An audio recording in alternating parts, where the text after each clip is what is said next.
So let's bring in our fair and balanced panel, Democratic strategist and former senior aide to Senator Schumer, Michael Tobman, and Larry O'Connor, the online editor of the Weekly Standard and the host of the Larry O'Connor Show. All right, Michael, I want to start with you. There are no weekends with this new administration. I want to just get your take of where we are now and the most recent news this morning.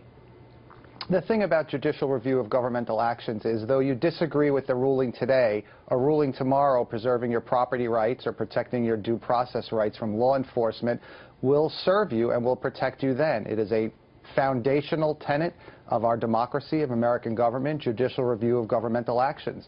You disagree with the judge, you appeal, you lose an appeal, you go to the U.S. Supreme Court, and then you have a decision that guides and navigates and instructs moving forward. A bad decision today you don't like can lead to a decision tomorrow that protects you, and that's what court review is about. Okay, but that being said, does that bring any clarity? And I want to bring in you, Larry, because there could be, like you said, there's a story this morning, but it could be a completely different story come Monday morning. I'm here to bring clarity. Thanks for asking. Listen, I love our Constitution, and isn't it a wonderful thing to see our constitutional process take place? I respect Senator Dianne Feinstein, but this whole goose for the gander clause in the Constitution, I don't find that. There's no tit for tat in the Bill of Rights. Just because Republicans objected to President Obama's executive orders doesn't mean they were wrong, and it doesn't mean that it's not okay for President Trump to put through this executive order, because here's the difference. He has invoked this executive order and these restrictions on certain countries and certain travelers from these countries under the guise of national security. That's a trump card, if I can use a pun there. It really is. Okay, but my question to you, because a lot of people are at home are wondering, what exactly is this law, this judge claiming when it comes to the constitutionality of this executive order? I'm lost there, because I think that he doesn't have really solid ground. Listen, I'm not a constitutional lawyer, but my understanding here is that our legislative branch through Congress passed a law, and it specifically states that the president, the executive branch, if for the purposes of national security, deems it necessary to put certain travel restrictions and disallow people to enter our borders, all right, Michael, he can do that. He has that authority, and the judicial branch can't veto that. Well, that's where you're wrong, respectfully disagreeing. Before the current members of Congress's great-great-great-grandparents were born, a foundational judicial decision, Marbury v. Madison, provides that the judiciary absolutely has the right to review governmental actions. And it is a basic foundational premise of our government. And law is the language of government and politics, not spin. Despite what my colleague is saying in his glib and his articulate manner, as he's doing it, law is the language of government and politics, and after the campaign and after the press conferences, after the flourish of the pen on the executive order, it must withstand judicial scrutiny if it is challenged, and that's where we are now. Of course, and Michael, thank you for that very generous way that you disagreed with me, but we actually don't disagree. I didn't say that the judicial branch doesn't have the right to review.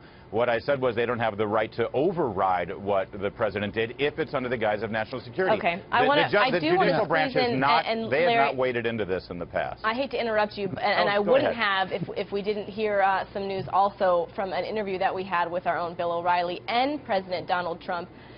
There was obviously, as you know, they'll be speaking at 4 p.m. shortly before the Super Bowl, but I want to play a preview for that clip because it is making headlines this morning, and I want to get your reaction. Okay. Take a listen.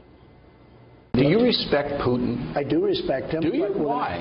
Well, I respect a lot of people, but that doesn't mean I'm going to get along with him. He's a leader of his country.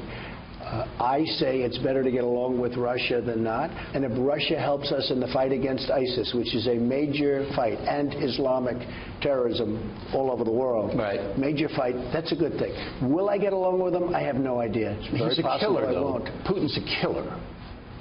A lot of killers. We got a lot of killers. Why, you think our country's so innocent? All right, Michael, I want to start with you because some of the, I listened to reaction on both sides of the aisle, obviously Sunday political talk shows.